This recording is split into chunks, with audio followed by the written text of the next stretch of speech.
Welcome to the Yappy Hour, powered by Yappily, the podcast for dog lovers who want to better understand and connect with their four-legged companions. I'm your host, Nathan Dunleavy, and in today's episode, it's one I've been really looking forward to because it's talking all about small dogs and especially the mighty Chihuahua. Joining me is Hayley Miles, founder of Halo Pups, behaviour specialist and host of the Chihuahua Podcast. Hayley is on a mission to shift the narrative around Chihuahuas and small breeds, helping people see them not as accessories or yappy little things, but the complex, clever, emotional dogs they really are. As someone who shares my home with 7 small dogs, including 3 Chihuahuas, I can tell you they've taught me more than I ever expected. If you've ever been underestimated because your dog is small, or you want to understand how to better support these brilliant little companions, this one's for you. So grab a cup of tea, settle in, and let's get started. Welcome back to the Yappy Hour, powered by Yappily. I'm your host, Nathan Dunleavy, and I'm so excited to bring you another episode of the Yappy Hour today. Even more exciting is that we've got the amazing Hayley, and we're going to be talking all about small breeds, Chihuahuas, and everything. And obviously, as a small breed dad, I've got 3 Chihuahuas and 4 toy poodles. I've been so looking forward to this episode, so I'm really excited to chat to Hayley. So, Hayley, welcome to the Yappy Hour. This episode is going to be close to my heart. So how are you doing today? I'm very well. Thank you for asking me to come on. I'm happy to be here. It's great to have you with us, Hayley. Like I say, Chihuahua dad. Chihuahuas think they're Rottweilers, bless them. And yeah, and four toy poodles that are all drama queens like their dads.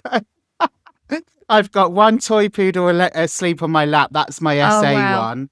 And then I've got Ruby that's yapping down on the down because she wants to get up on my yap. So it's all going definitely on. The Yappy Hour today. Yeah.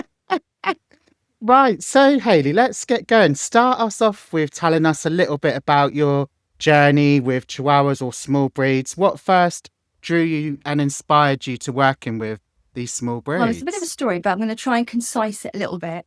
So, Nathan, I've always really loved small dogs. And a lot of dog trainers are more, I'm going to probably get shot down here, but a lot of dog trainers are kind of big dog people, aren't they?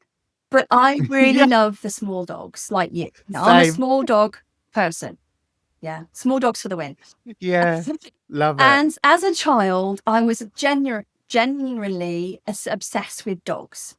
And I used to carry around, when I was about 8, I used to carry around this little pocket book, this Oxford book, like a little pocket book of encyclopedia. It was like a dog breed library kind of thing. Yes. And I used to read this book and memorized everything about every breed, the history, the origins and all their, traits and everything. And I always found myself drawn to the little ones, the Chihuahuas, the Maltese, the Papillons. My favorite actually was the Tibetan Spaniel and the Chihuahua. So I always wanted a little dog. And because we lived in a farming community, we just used to see like the terriers and the Labradors and the, Spaniels. And these little dogs seem so exotic to me. And they seem kind of out of reach, So it's like the rich ladies on the films and the movies used to have them. And I wanted one. And I thought, oh my God, one day.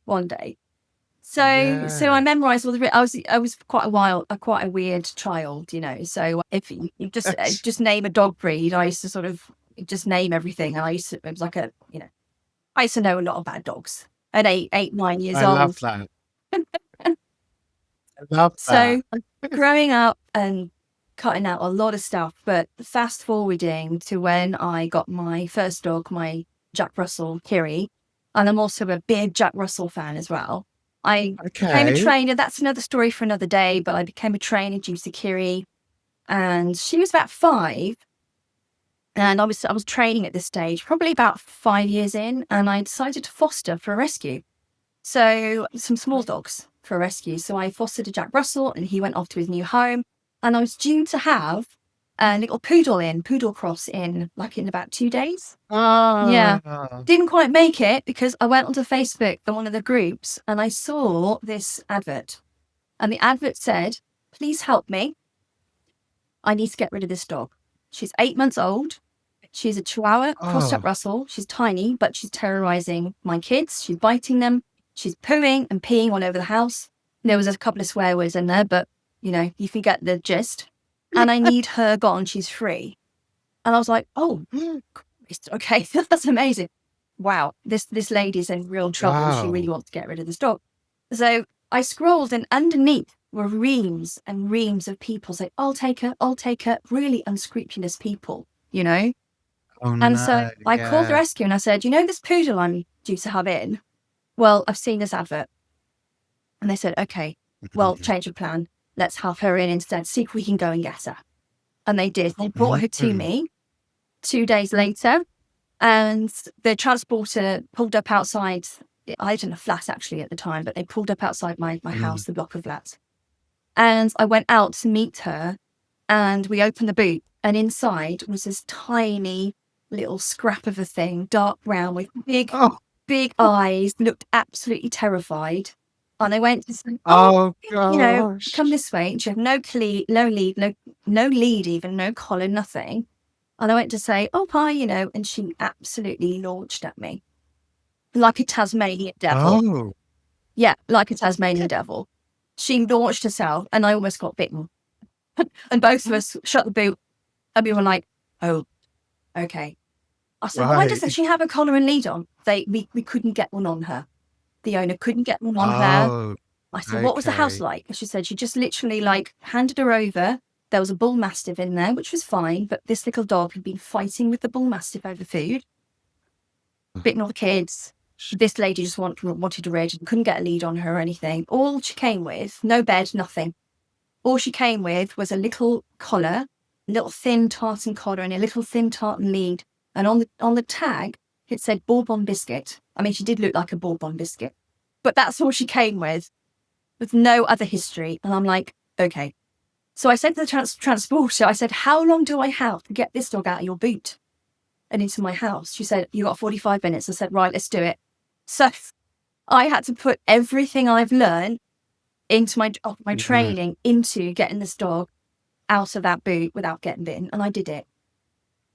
Yeah, it was a journey. It was like a big countdown. 15 minutes, 10 minutes, 5 minutes. And so what I did was I made a slip lead out of a lead that I had. My ex-partner at the time had prepared a load of chicken. So I managed to get a slip lead over her. And I was doing all the sort of turning away and yawning, all the calming signals and everything, So I managed to get a slip lead on her, a makeshift one, picked her up, and get her into the house while my ex-partner rapid feeding chicken into her mouth. And then I plonked her on the other side of a baby gate and left her. I was like, there we go. It was like I was, like a hot potato. And then she was fine. And she actually warmed up to me really quickly because she was starving. She was quite underweight. She had a limp. She had a bloodshot eye. I mean, she'd be fighting with a bull mastiff, tiny. She was like Chihuahua size. So we introduced her to Kiri, my Jack Russell, who sadly now passed away. Luckily, they hit it off straight away.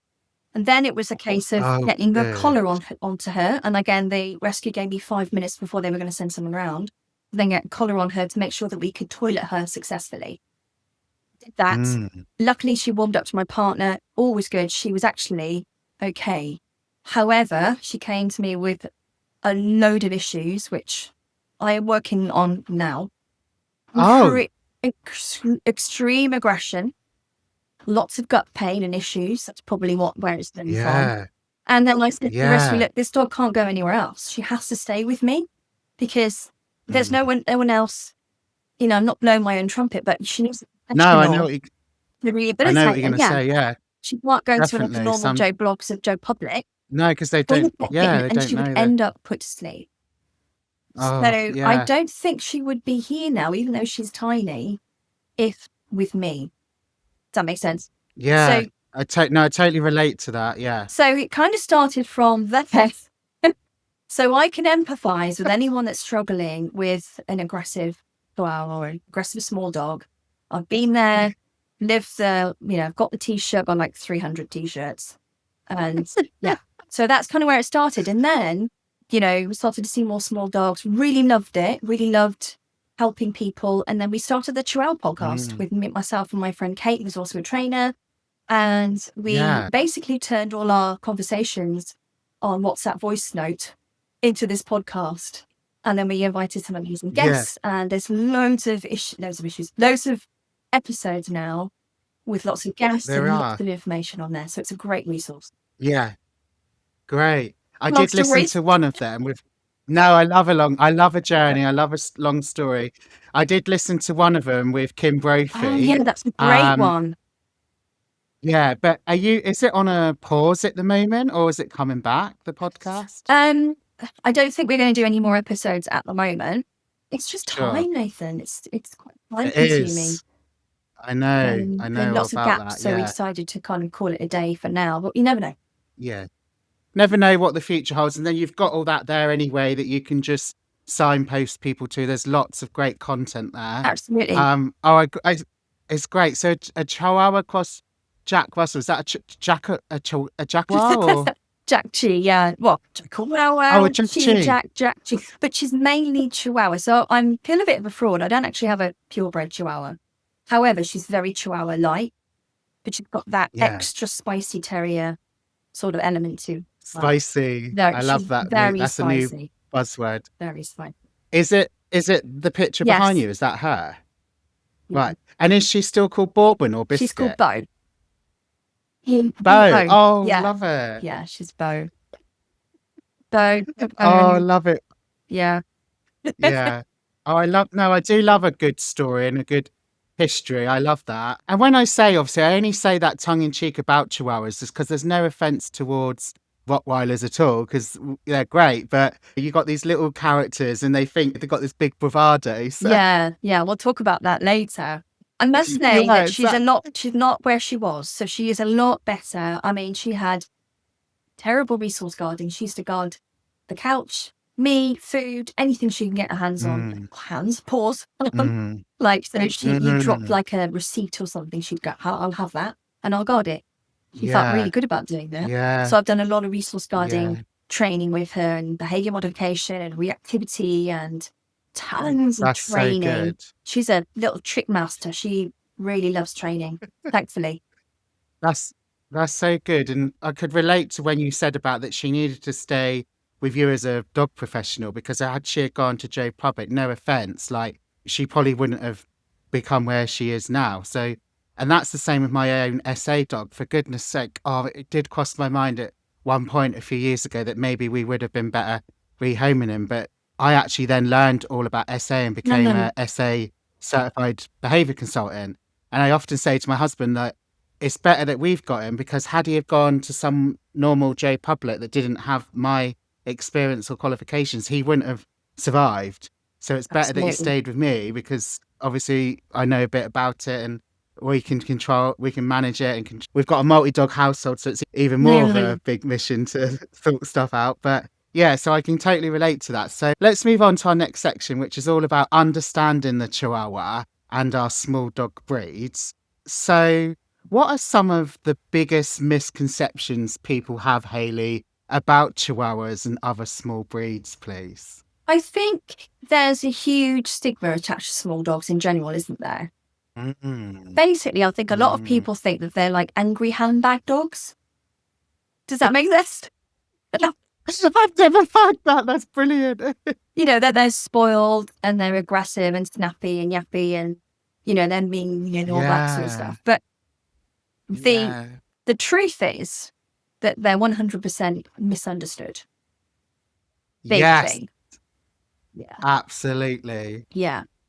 And I think that the majority, I might be wrong, but the majority of aggression that you see with small dogs in general is I think is because they want to defend themselves. So they live, first of all, you've got to think, well, how big are these dogs? I mean, they're tiny, right? So if you're only 9 or 10 inches tall, you're literally living in a land of giants, aren't you? Giant Yes. people, Yes. giant hands, giant dogs, everything is huge. And I know that they're born into it and they do get used to it, but still, there's got to be some element of that that's a bit unnerving for them, isn't it? Definitely. And what I often get people to do, my clients who have Chihuahuas, like if their dog is displaying fear or aggression or whatever, is to maybe, if they can, get down into a plank and hold that plank so they can do a workout at the same time. And start looking around them and trying to visualize what it's like being that small, like all the time. And if you can move enough or crawling on the floor, if you can imagine and visualize in your head that you're now crawling out of the door into the street, you're looking around, the world is pretty big, right? Yeah. So I think people need to think about, like, actually, how big are these dogs? They're not very big at all. And first of all, being that small does come with it's quite scary. So I think that's the first thing. But I think a lot of people don't understand that a lot of Chihuahuas do have some pain as well. That's quite common in Chihuahuas and small breeds. Like they've got dental issue, or they might have dental issues, some about overcrowding and lactating patella, which I was going to talk to you about later on. But a lot of small breeds, especially Chihuahuas, are overbred. There's a lot of bad lines. I'm probably going to get shot down for this. There's a lot of breeders out there doing all the right things, but there are more bad breeding practices. Yeah, I totally understand. And so some of it could be genetic as well. So I think you've got bad genetics. You've got people maybe not understanding that they're not being mean or snappy. They're not being difficult. They're just not coping very well. And then you've got maybe a pain element as well. Yeah, that's so true. And we must all look like huge giants compared to them. Bless them. It's like, well, if you think about it, if you have a hand as bigger than your head coming towards you, quite scary, isn't it? That is. I've never even really thought of it like that before. So that's so interesting. Brilliant. So what makes small dog like Chais so special to work with? And what do they need from us to really thrive, Hayley? So I think most Chihuahua, I think every Chihuahua actually I've actually met and worked with are extremely trainable and very worky. They've got quite a good work drive. Yeah. Though especially, I mean, she will do anything for food, let's face it. But every Chihuahua I've seen as a client session, they've been quite quick and very highly trainable. So I think maybe there's an element of that they're just maybe looking for something to do, which I love. So if you want, I mean, not all, I'm generalizing here, so not all Chihuahuas are going to be the same, but if you want a quick, fast thinking dog, but you want a really tiny dog, probably get a Chihuahua. And you see them, don't you, doing all sorts of stuff. But Bo's being an absolute joy to train. She's a little powerhouse. She really is. She loves muzzle training, cooperative care, all the vet stuff. She loves tricks. Those are tricks. So I don't think people are doing enough training with them as a whole. And I think that's causing some problems, totally, like they're going self-employed or they're trying to find their own entertainment. And possibly that's where some of this barking is coming from. As well, they may be a little bit old. I love the channel Kiko Pup. No, Kiko Pup, Lemony Lalem. Well, she's got Chihuahuas there, hasn't she? Yeah. She's got a little Chihuahua called Epic. That's such a cool name. So Epic, for a small dog, Epic. I love that. Epic is so cool. And she's got that little Chihuahua, Epic. Now, if anyone wants to find any tricks to teach their Chihuahua, go to Kiko Pup on YouTube. And I'm giving her a plug here, actually, aren't I? But it's all right. It's so cool. There's loads of stuff on there. But so there is. It's thinking that they are untrainable, stupid or something is completely the opposite, Yeah, definitely. So why do you think they're often underestimated, misjudged, even by dog professionals? I guess you're talking about just dog trainers or dog professionals like groomers and things as well. Well, I guess as a whole, really. I mean, I think we often probably guilty of sort of misjudging them just because they're small dog syndrome Yeah. or they're just yappy. I hate all Yeah. that. But so, yeah, I mean, maybe just from a dog training perspective, Mm. I mean, this goes out to pet parents and obviously professionals as well, but a lot of professionals are pet parents. So, yeah, probably from your perspective as a dog trainer, what you've had, why would you think dog trainers misjudged them? And I think a lot of dog trainers are mainly big dog people from what I've seen. I don't oh, know yeah. why. From what I've seen. I don't know if I'm going to get any messages about this, but yeah, there are some trainers that there's a couple of really good trainers actually that do train Chihuahuas, but I think they are mainly just big dog people in general. And, Yeah. if anyone came to me with, oh, I've got this Chihuahua, she's aggressive, she's fearful, she's aggressive, she's biting me and biting my family and this and that and this and that, I would say, that's my bag. That's my cup of tea. And I think a lot of trainers Yeah. would run for the hills. Me, Yeah. that's perfect. That's ideal. I think partly because I've Yeah. lived with it anyway, and I have a lot of experience, and I just like working with those dogs. But I think it's whether you're a small dog person or a big dog person, probably does not. Yeah. Yeah. No, but that's okay. I'm a small dog person. I do a lot of dog walking now. I did do dog training for quite a while, but I've gone back to dog walking. Okay. And I think you get back what you put out. And I don't know, I mean, I've got a lot of little dogs that I walk. I mean, the biggest dog I walk is a lab and a German wide-haired pointer, and he's just all gangly and all legs. So I've got a lot of the cockapoo breeds and the poodle doodle mixes. And I've obviously got toy poodles myself, so I know the breed, I know their quirks, but I think that's okay. You're allowed to have your preference. You might prefer to work with small dogs, medium dogs, or bigger dogs, and that's okay. Absolutely. The other element that's pushing me more towards small dogs is of course, I love all dogs. I love all dogs. We had a boxer when I was growing up, and I love boxers. Oh, okay. I love all dogs, but just have a little preference for the small ones. But one of the main reasons why I'm working with mainly small dogs now is because also I did hurt my wrist. I broke my wrist really badly about 3 years ago.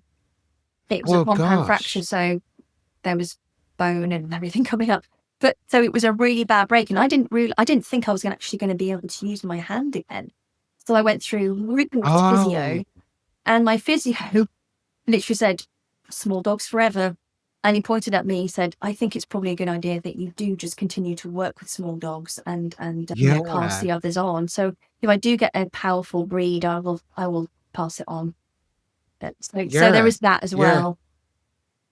That's Anthony's working okay. I mean, I'm pleased to hear that. No, and I've got like a lady that works with me, and she has a lot of the big dogs in our books, and she has a lot of the bigger characters and the dogs that initially had to be walked one-to-one, and then she's successfully worked with them and rehabilitated them that they can go on small group walks now. But she's only small herself, but she seems to attract the bigger, powerful breeds. But she loves working with the dogs. Her favourite dogs are Goldie Retrievers. They're lovely, aren't they?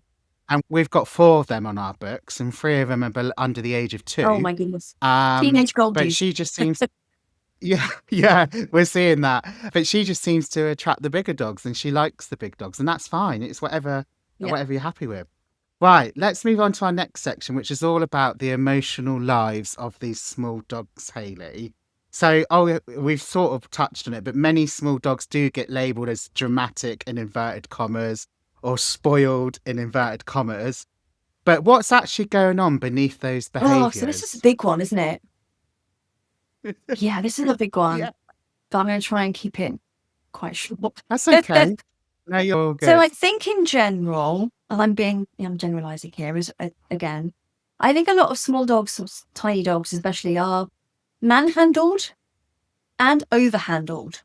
So there's a lot of handling going on with small dogs. There is. Yeah. And, I don't, maybe try this, but maybe, I don't know, you only have to type in like angry Chihuahua on YouTube and you see a lot of abuse. Dogs being... I don't mean to laugh, but I know what you're saying.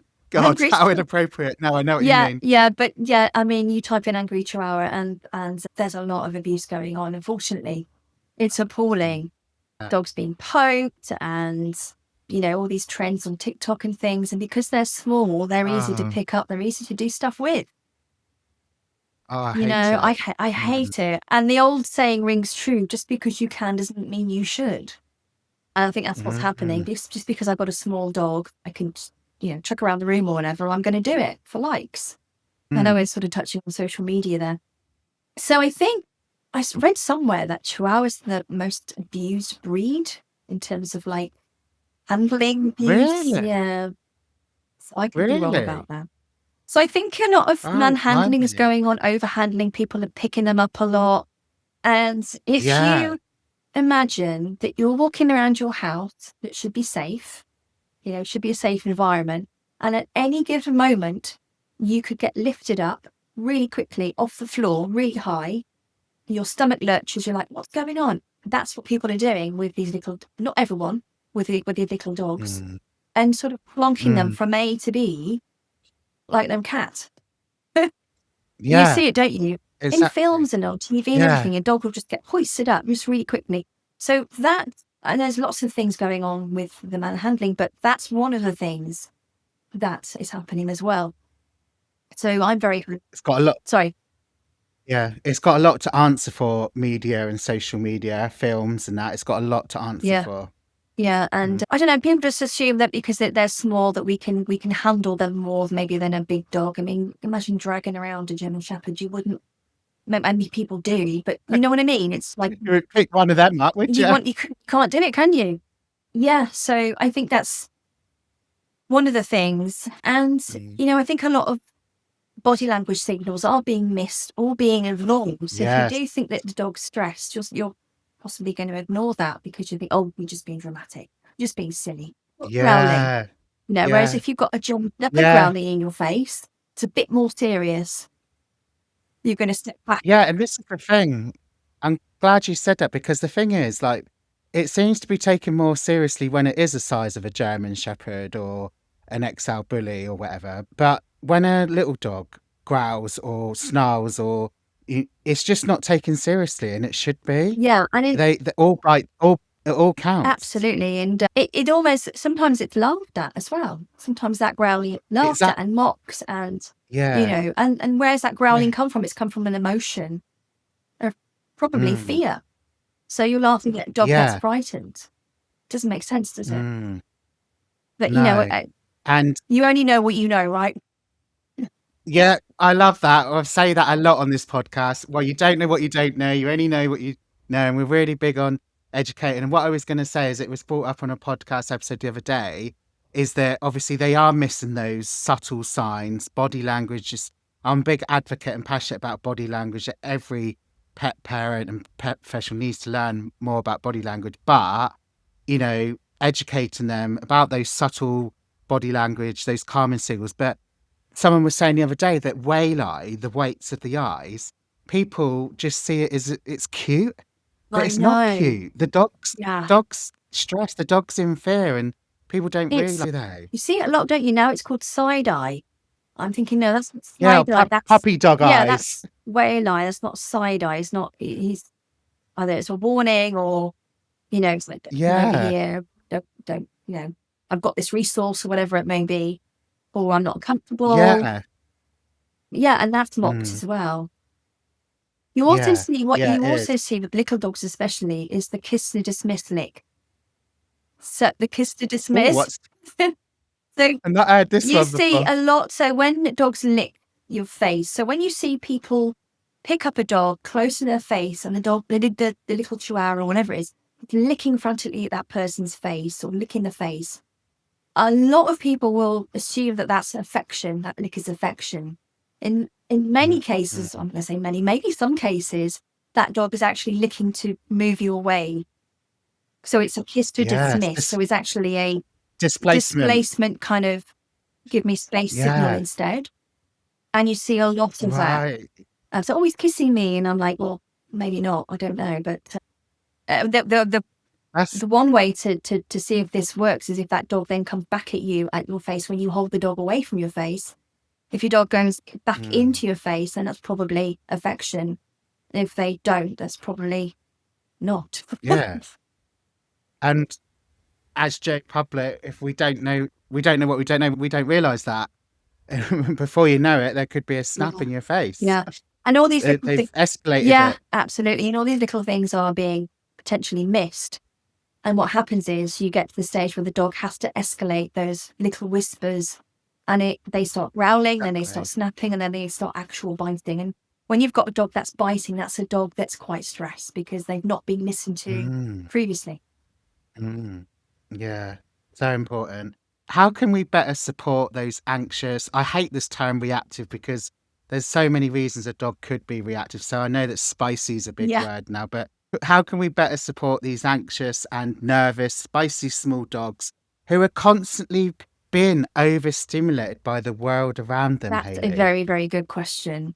First of all, I think that if you do have a reactive, on a quotation marks, reactive dog, a dog that is not coping in certain situations, they are growling, snapping at people or other dogs, then definitely get a vet check first of all. So that's the first thing we need to do, is rule out pain or discomfort. And as I mentioned, Chihuahuas are very prone to dental problems and also luxating patella, which is where the knee flips off the femur. And there's different grades of that. So like, I think 5's high grade, that's like operation. He needed an operation. But a lot of Chihuahuas are living with 1 or 2, and there's got to be some pain there. So that, again, that's poor breeding practices as well. They shouldn't really have that. But vet check first of all. The second thing is we need to start advocating more for our little dogs as well. And don't worry about other people and hurting their feelings. So if you're out and about with your dog and you don't really want anyone to touch your dog, don't let them. So when I'm out with Bo, I have a rule: no one's allowed to touch her. No one's allowed to touch her anyway, because she won't let them. But she's cute. I mean, the thing is, she's cute, right? So you're gonna draw attention. I know. They mean well. Yeah. The challenge that we have is that we do have these cute small dogs, and as primates, as human beings, our natural sort of desire is to reach out and squeeze the cheeks and to ruffle the hair, and it, for dogs, touch them and pet them and stare at them and things like that. But that can cause issues. The ethologist Conrad Lorenz coined that as the baby schema effect. It's when we're drawn to these animals or these baby features, which is the large forehead, the big eyes, small nose, small mouth, the wiggly little body, and we're naturally drawn to those. So that's called the baby schema effect. And I'd never heard of that. Yeah, I've only recently realised what that was. But they have the cute factors, so it's a double-edged sword for them. Yes, they're cute, we want to keep them safe, but at the same time, we've got to keep them safe from well-meaning people as well. So, the body language we display as human beings when we approach dogs normally, if you're not really, faying with some of the body language, is that we will approach the dog head on, we'll stare at the dog, we'll lean over and go, oh, aren't you cute, And for some dogs, that can be really threatening. So you could have the sweetest old granny, sweetest little granny come up to you and say the nicest things to your dog.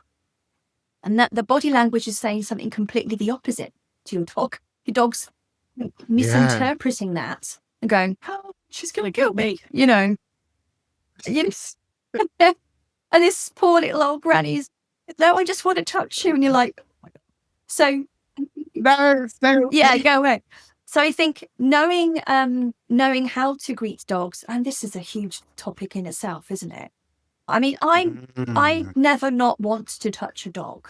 Right, when I'm in a client's house and I've got all these cute dogs I'm working with, I want to touch them because I bet you do as well when you're walking. You want to get your hands down, you want to get on the floor with them and stuff, but sometimes you can't because that body language is telling that dog something different.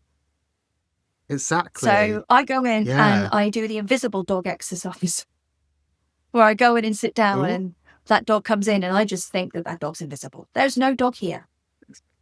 And that's hard. That's hard. That's really hard. And I'm like, he's so cute. And I'm sitting there going, that dog's invisible.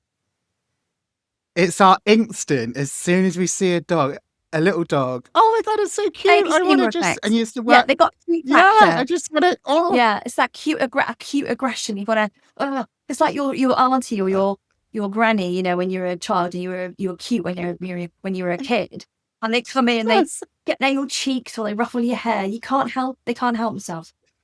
It's a bit like that. They mean well, but we need to read the room. So I do the invisible dog exercise until and that allows that dog then, if you're looking away and not interacting with that dog then can smell you. And that's how they gather their information about you. They can approach you, and they can sniff you, and they can sniff your bag and your shoes and everything. And they can go, I think we're safe here. I think this person's okay. She's not looking at me. She's, you know, I feel a bit safer with this person. And then when that dog wants to interact with me, then I can start, you know, being a bit sort of warming up to that dog. But it is hard at first. So you can imagine if you didn't have that knowledge, you just go straight in. Yeah, definitely. Oh, brilliant. All right, let's move on to our next section, which is all about training tips and lifestyle support for our small breed dogs. So we've touched on it a little bit, but what are some of the common mistakes people make when training or handling small breeds? Well, let's think about training. You might not have thought of these, but especially number 2, but I think for training, definitely people are using, like, think about this, tiny dog, tiny tummy. When you're training, actually doing training, people I see give too big a treat. So that's the first thing that we say. They come out with these, and you know, we've all done it, haven't we? So you've got these big chunks of cheese or whatever. But so I think that when people are training tiny dogs, they're using too big a treat, so it's hard for them to eat. And then they're getting full and that dog loses interest in the training session. So what I like to do is I like to use really soft, meaty treats that I can kind of just rip off and give the dog a crumb as such. That's the treat. I like that. Yeah. You've got little cat lick things. You've got those little Arden Grange, name drop, Arden Grange little tubes that you can like give as a lick, so the dog can have a lick instead of a treat, and all that sort of stuff. So I think really how you're preparing your treats is really important. And the other thing I think, which maybe people don't think about, is from a walking equipment point of view, is that tags and lead clips. I see a lot of people putting like Jack Russell size even, or Cocker Spaniel size lead clips on their dog, like leads on the harness. Right, yes. Which weigh heavy tags, heavy lead clips that weigh down. Yeah. I don't know if you've seen that. And I always sort of grimace a little bit. Oh, and it's a bit uncomfortable. And these big tags that jangle, maybe they've got a bell on or something. You find that with a lot with little dogs. Well, I can't find him. You know, if I can hear the bell, I can hear him. And sometimes if you've got a bell or something that's really... It's like a cat. It's like a cat. Sometimes if you've got a lot of noise around you, that's quite unnerving as well. Then you're being picked up every 5 minutes, you know? So think about what's on your dog, like tags. Think of a cat tag maybe, something that's not going to dangle. Get a lead that's like a puppy lead with like a puppy size clip. You know the clip I mean, on the end of the lead. Yeah. You can attach the harness or collar. So think about how heavy is it for that dog? Because really good point. It's, you know, on a sort of small frame, it's really heavy and it kind of drags them down a bit. And you got to think about their little joints as well, you know? Yeah. That's really might not be what you're thinking of, but there's the two things that kind of... No. I was thinking. No, definitely. I just wouldn't have even thought about that. But yeah, I used to use the little treats. They were semi-moist and they're only small anyway, but I would either break it into half or into 4 little bits. So I'm always surprised. I'll kind of rip off a little crumb, especially if you've got like a Chihuahua or a Maltese or something with a really small dog. I'll rip off a little crumb and I go, there you go, that's the rep. Really? I said, yeah, so that whole treat will last you that whole training session. That little nugget there will last you that whole training session. Yeah. Because that's the other thing, is people are worried about overfeeding, aren't they? And all these treats. You hear it all the time. Oh, you're just going to get fat. Yeah, have a gravy bone for one sit. Yeah, exactly. Right. So what does a great enrichment routine look like for our smaller dogs with big feelings? I really think that you can't go wrong with scent work. You know, and I'm going to keep it really, really simple here. Like any sniffing games, people are quite amazed when I'll just literally go into a room and hide treats around a room and then let their dog in, and you'll see that dog working straight away. It's incredible. And I they love love hearing that it. sniffing. Sorry? Yeah. I love hearing that sniffing. I love Yeah. that sniffing And sound that because I know what it's doing that for them. sniffing, that Yeah. concentration. They go into work mode, honestly. They absolutely love it. Not all dogs, but a lot of dogs love it. And I don't think you can go wrong with any kind of scent work. So it doesn't have to be complicated. Like I said, I do a treasure hunt with Bo. So 2 or 3 rounds of treasure hunt where I just hide any room, make it difficult as they get used to it. And she's shattered by the end of that. And she's worked her brain, she's worked her nose. I'm happy because she's not yapping at me. Yeah, like go find it and stuff. Yeah, yes, go find love it. that. So you can do that in the wild as well. Scatter feeding, anything that incorporates scent. Yeah, and I kind of use like licky mats and snuffle mats and things like that for that, because mine are raw fed, so they're on licky mats and all these different like toys that you can use to. And the licking then obviously helps with their arousal levels and helps bring down, and it's really good for mental and brain Sniffing, stimulation. licking, and chewing are those three kind of activities that help to calm dogs a little bit, don't they? And with the sniffing, especially that study that was done, that it's proven to lower those pulse rates, or that pulse rate when a dog's sniffing it. It does actually physically relax them. So it's great. So fascinating. It's brilliant. Yeah. Do you have any favourite lifestyle hacks that might help these small breeds feel more safe and empowered at all? Yeah. So going back to the picking up thing, which I think a lot of people do, I like to teach people to teach their dogs a nose to hand target. So I use it. I probably use it every day with Bo, actually. I use it so much. Good. It's so useful. You can use it for lots of applications. So nose to hand target is when you teach your dog to touch your hand with its nose. And that means that you can now move your dog, because the hand becomes a target and a moving target as you progress. You can move your dog from point A to point B without even ever touching your dog. So I love that. Yeah. So if you want to move your dog from one end of the sofa to the other end of the sofa, instead of just grabbing your dog and picking it up and moving it, you could extend your hand, say touch, and your dog will move to where your hand is. So I love that. So that's the one thing I would think I would definitely recommend people do teach their Chihuahuas as a hand target, because there's so many uses. And I like to sort of do a lot of hands-off stuff. So, the more hands-off, the better, I think. Yeah, definitely. And you probably agree with me on this as well, recall. Recall could save your dog's life one day.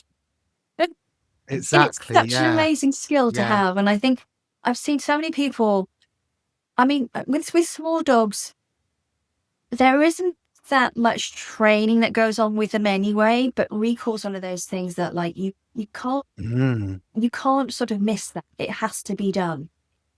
Imagine if you were walking and you saw a group, for example, maybe a group of large dogs in the distance, and they're coming towards you and you're thinking, well, they're probably okay, but I don't really want my dog to be then in the middle of a group of large dogs. That makes sense. They're probably going to be fine. But if you're small, you can get knocks, might mean a vet bill. So having that emergency instant recall that you'd say, Fluffy, come, and you can call them away straight away without getting into trouble is a potential lifesaver almost. So I think hand target, which can also then double as a recall and a strong emergency recall, is non-negotiable. Yeah, I love that. Brilliant. Thank you so much. So let's move on to our final section before we start wrapping up. So this is all about advocacy and changing the narrative. Okay. So how do we start to shift the wider conversation around our smaller breeds, Hayley? Well, let's drop the label small dog syndrome, huh? Without a doubt. We're all guilty of it. I'm not as bad as I was, but before I got into training, Let's drop it. I mean, what does it even mean? I hate it. Yeah. I mean, it doesn't really exist. I mean, what is it? I mean, it's an umbrella term that is given to dogs that are supposedly difficult. But as we talked throughout this episode, Maybe they're not being difficult. Maybe they're just being understood. Maybe they're in pain. Maybe they're fearful, whatever it may be. So let's start dropping that label. I think also we need to start advocating for our dogs a lot more and stop or prevent strangers just randomly touching them, because that's not helping at all. Yeah. You know, Not. I mean, you can. Yeah, I mean, you can get like yellow gear, can't you, which says do not touch and things. But really, if you've got a tiny dog, there's tiny writing involved there. So, but I would definitely think about, not letting as many people touch your dog randomly, because it's important for that dog to have consent as well. Yeah. With the yellow gear, we have had Sarah Jones on of My Anxious Dog. And I think it's just educating, again, the public that yellow means almost like stay away or be aware. Do you know what I mean? Just get that. Yeah, just get that out that you see yellow, you need to be mindful that dog needs some space. Yeah. I think it's becoming more well known, which is good. Yeah, definitely. No, I love that. Thank you. So what would be your advice to any small dog guardian, small pet parent who feels judged or just dismissed? Yeah, this is a big one too. I think people should really stop listening to other people, like, like Dave in the park with his Rotty or whatever, like, your dog's got small dogs. Just because he's had dogs for 20 years, he means well, but... Yeah, it's well-meaning people. Don't listen to them. You know your dog. You can't compare your little dog to a Labrador or a Spaniel or a larger dog, because it's a bit different, isn't it, having a little dog? Yeah, and you're not alone. So come and join my free group. I've got a free training group, which I'll talk about in a minute. We'll be talking about it. Yeah, I don't think a lot of larger dog people really understand what it's like to have a small dog. I think Steve Mann from the IMDT did a video actually about small dog syndrome on YouTube, and he said, I didn't realise what it was like. Nancy as well. Yeah, Nancy. Chihuahua. And I didn't realise what it was like to have a small dog until I got Nancy, and completely different outlook. So some small dogs do need that extra help. Don't listen to the people in the park. Advocate for your dog, and you're not alone, and there is support out there. And going back to the previous point as well, is that you need to be your dog's superhero. Oh, I love that. Yes, absolutely. Yeah, you advocate for your dog, be your dog's superhero. You need to listen to them. You are your dog's voice ultimately. So what role then can us as pet pros, pet professionals, play in making sure that these small dogs get the same level of respect and support, Hayley? I think that really it's about educating people on body language. I mean, coming back to that again, we're educating people on those little tiny micro signals, maybe that little dogs offer, like a little paw lift or the kiss to dismiss and things or the side eye, the whale eye. I think it's educating people and also understanding that these dogs are highly trainable. And if you give them a little chance, they'll maybe outshine. They will be, show you what they're made of. And they're really, really great dogs to train. Yeah, definitely. Brilliant. Okay, so we're just going to spend the last few minutes wrapping up. So with some final questions and thoughts. So Hayley, if there's one message you want people to take away about the amazing Chihuahuas or our small breed dogs, what would it be? I'm probably going to repeat myself. Those are real dogs. They're highly intelligent. They have big emotions, but we need to stop listening to those big emotions and listening to the whispers again. I think it's important that we start to look at banning the phrase small dog syndrome and understanding what it really is. And again, paying attention to what they're trying to tell us. And what I was going to say. Yeah, love that. Mic drop. Drop, yeah. Anyone that may be struggling with their small dog's behaviour or feeling overwhelmed, what would you say to them right now? First of all, when we say don't listen to people, we're talking about people that say, oh, your dog needs a firm hand. There are a lot of people out there that will give you good advice. But, these dogs, if they are reactive or whatever else, they don't need a firm hand.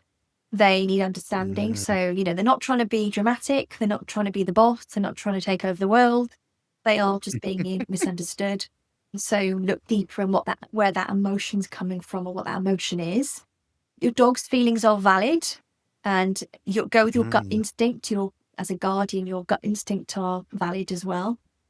And support is out there. So like I said, I offer a free group on Facebook called, I'll get the name right, Small Dog Training Advice and Support.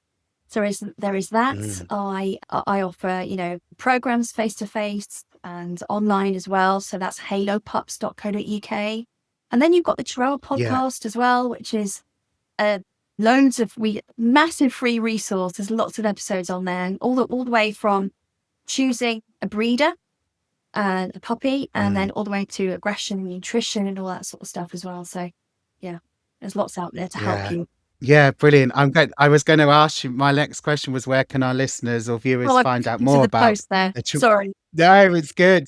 Where can they find out more about the Chihuahua Podcast and connect with your work? So the Chihuahua Podcast, I'd imagine, is on all good streaming, Apple and Spotify and things like that. And just tell us your group name again. We will put all the links in the post, and just tell us. Small Dog Training Help. Small Dog